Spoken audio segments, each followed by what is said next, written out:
இந்த வீடியோவை மறக்காம கடைசி வரைக்கும் பாருங்க. ஒரு சர்ப்ரைஸ் காத்துட்டு இருக்கு. ஏய், இப்ப நம்ம எங்க போறோம்? நாக்கு வறண்டு வரக்காஞ்சு கிடக்கு. ஏதாச்சும் ஐஸ்கிரீம் வாங்கி கொடுப்பா. எப்ப வாங்கி கொடுப்பா, வாங்கி கொடுப்பா, வாங்கி கொடுப்பா, வாங்கி கொடுப்பா. அப்படி நாங்கள் சிங்கப்பூரில் போன பிளேஸ் தான் மியூசியம் ஆஃப் ஐஸ்கிரீம்.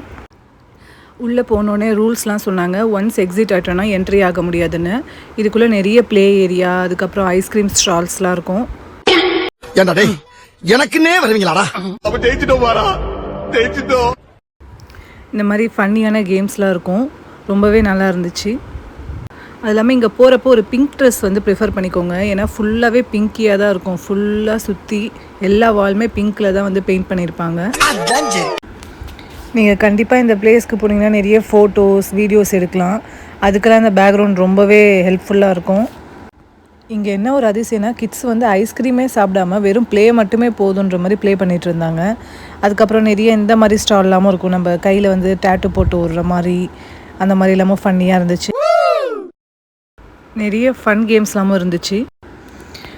நமக்கும் வந்து அந்த கேம்ஸ்லாம் வந்து ரொம்ப எங்கேஜிங்காக வச்சுருந்துச்சு ஃபுல்லாக. ஆனால் இது வந்து இந்த பிளேஸ் வந்து கிட்ஸோட ப்ளே ஏரியான்னு தான் நான் சொல்லுவேன். இது ஒரு ஐஸ்கிரீம் ஸ்டால்.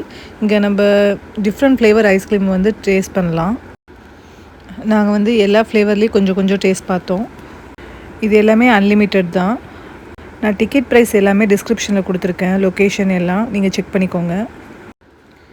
இதுவும் ஒரு ஃபன் ஆக்டிவிட்டி ஏரியா. நம்ம நேம் எல்லாம் வந்து சும்மா வந்து பதிய வச்சுக்கலாம். இதோ நாங்கள் எங்கள் ஃபேமிலி நேம் வந்து ஒரு ஹார்ட் போட்டு பதிய வச்சோம். அடுத்தது போனது இன்னொரு play area with ice cream stall. இங்கே நம்ம காஃபியும் குடிச்சிக்கலாம் வேணும்னா. இந்த ஐஸ்கிரீம் ஸ்டாலில் வந்து நம்ம ஃப்ளேவர்ஸும் நம்ம செலக்ட் பண்ணிக்கிட்டு அப்புறம் அதுக்கு மேலே வந்து ஸ்ப்ரிங்கிள்ஸ் அதெல்லாமும் நம்மளே செலக்ட் பண்ணிக்கலாம். இந்த ஸ்டால்லையுமே ஐஸ்கிரீம் வந்து அன்லிமிட்டட் தான். அங்கே சாப்பிட்டுட்டு நெக்ஸ்ட்டு இன்னொரு ப்ளே ஏரியா.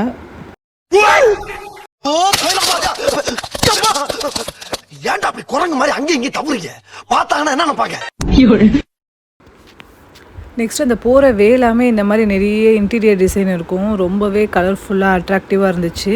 அப்புறம் ஐஸ்கிரீம் ஸ்டிக்கே வந்து அங்கங்கே வாலில் வந்து டிசைன் பண்ணியிருந்தாங்க. இதெல்லாம் ஒரு டிஃப்ரெண்ட் லுக்காக இருந்துச்சு பார்க்க. அப்புறம் அகைன் இன்னொரு ஸ்டால். என்னை பொறுத்த வரைக்கும் இந்த தேர்ட் ஸ்டால் வந்து ரொம்பவே ஐஸ்கிரீம் வந்து நல்லா இருந்துச்சு, டிஃப்ரெண்ட்டாக இருந்துச்சு. அதுக்கப்புறம் அகைன் இன்னொரு ப்ளே ஏரியா. இந்த ஒரு ஏரியாலேருந்து இன்னொரு ஏரியாவுக்கு குழந்தைங்களை கூப்பிட்டு போகிறதே ஒரு பெரிய டாஸ்க்காக இருந்துச்சு. ஏன்னா விளையாடிட்டே இருக்காங்க ரொம்ப நேரம். நம்ம அவங்கள வந்து இழுத்துட்டு போகிறதுக்குள்ளே டைம் வந்து நமக்கு ஓடிடும். அப்புறம் இன்னொரு ஐஸ்கிரீம் ஸ்டால். நம்ம ஐஸ்கிரீம் சாப்பிட்டு சாப்பிட்டு போதுண்டா, இனிமேட்டு ஐஸ்கிரீமே வேணான்ற அளவுக்கு நமக்கு அங்கங்கே வச்சுருப்பாங்க. என்னை பொறுத்த வரைக்கும் இந்த தேர்ட் ஸ்டால் ஐஸ்கிரீம் வந்து மஸ்ட்டு ட்ரை பண்ணுங்கள். அதுதான் கொஞ்சம் ரொம்பவே டிஃப்ரெண்ட்டாக இருந்துச்சு நம்ம ஊர்லலாம் கிடைக்கிறத விட. அப்புறம் அப்படியே ஒரு மிரர் வேர்ல்டு மாதிரி ஒரு ஏரியா. உள்ளே நுழையும் போதே ரொம்பவே அட்ராக்டிவாக இருந்துச்சு.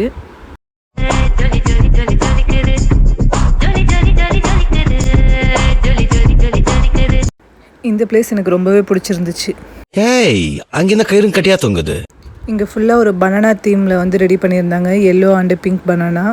ரொம்பவே ஒரு டிஃப்ரெண்ட்டாக இருந்துச்சு. நம்ம ஒரு கிட்டாக நினச்சிக்கிட்ட தரணும். அது நாங்களும் ப்ளே பண்ணி விளையாண்டோம். மறுபடியுமான்ற மாதிரி இன்னொரு ஐஸ்கிரீம் ஸ்டால்.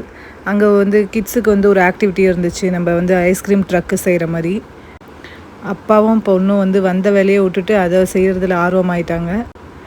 ஆனால் என் பையன் வந்து ஐஸ்கிரீம் தான் முக்கியம்ன்ட்டு அதே தான் சாப்பிட்டுட்டு இருந்தான். ஒரு வழியாக செஞ்சு முடிச்சிட்டாங்க.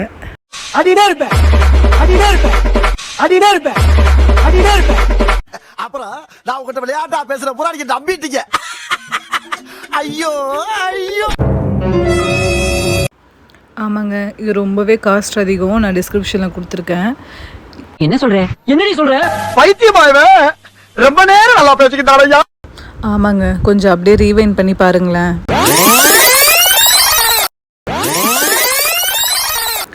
அட ஆமாங்க, ஏன் வந்து இது நான் வந்து வேஸ்ட்டுன்னு சொல்கிறேன்னா, இதோட விலை வந்து 16,780 ஆச்சு எங்கள் 4 பேருக்கும் சேர்த்து.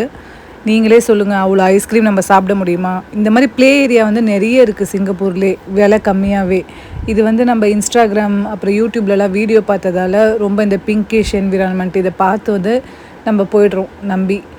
ஆனால் என்னை பொறுத்த வரைக்கும் இது வந்து ஒரு எப்படி சொல்கிறது, டைமும் கொஞ்சம் வேஸ்ட்டு தான்.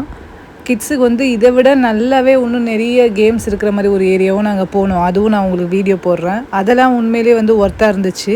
இது வந்து நீங்கள் இன்ஸ்டாகிராம் அதெல்லாம் பார்த்து ஹைப் ஆகி இதை வந்து போகாதீங்க. என்னை பொறுத்த வரைக்கும் நான் அதை தான் சொல்லுவேன். இந்த ஸ்பாட்டை வந்து கண்டிப்பாக ஸ்கிப் பண்ணிக்கோங்க. அதுவும் கிட்ஸ் இல்லாமல் போகிறீங்கன்னா இது கண்டிப்பாக ஒரு வேஸ்ட்டு தான். ஐஸ்கிரீமும் வந்து ரொம்பலாம் வந்து அப்படியே நல்லா இருக்குது ஃப்ளேவர் அப்படிலாம் கிடையாது. அந்த 3rd ஸ்டாலில் இருந்தது மட்டும்தான் வந்து டிஃப்ரெண்ட்டாக இருந்துச்சு. ஆனால் டிக்கெட் வந்து ரொம்பவே அதிகம்.